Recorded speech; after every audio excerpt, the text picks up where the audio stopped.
И какво става, хора? Аз съм Дел и днес съм с новото видео. Виждам, че съм в... Виждате, както ви казвам, в момента няма го Алекс, защото аз съм в Пампорово. Аз съм тук пред едно изоставено... Пред изоставена сграда. И така ще ви покажа топ 5 неща, които не трябва да правите. Вижте! Дали масло?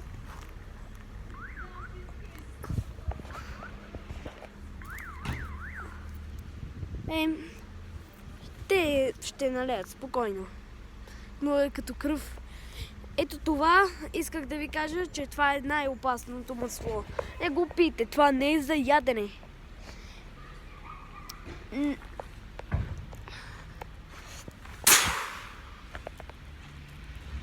Номер 5. Никога не влизайте в изоставена сграда.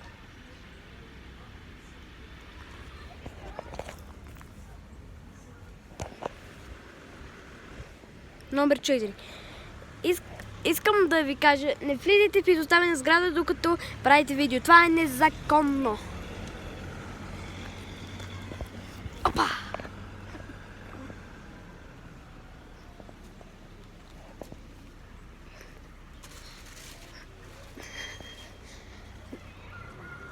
Номер 3.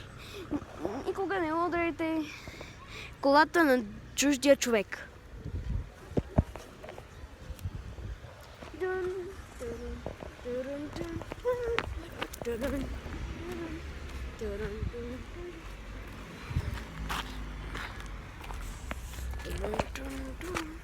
Номер 2. Никога не влизайте в изоставена сграда. И номер 1. Никога не влизайте в изоставена сграда. Това беше за днешното видео. Ако искате още такива видеа, легнете. И ако ви кефи, не влизайте в изоставена сграда. Ето не е железа, ги продавам за 25 лева на черния магазин. Това беше за днешното видео. Как е в песента? И back down. А как е при изоставената сграда?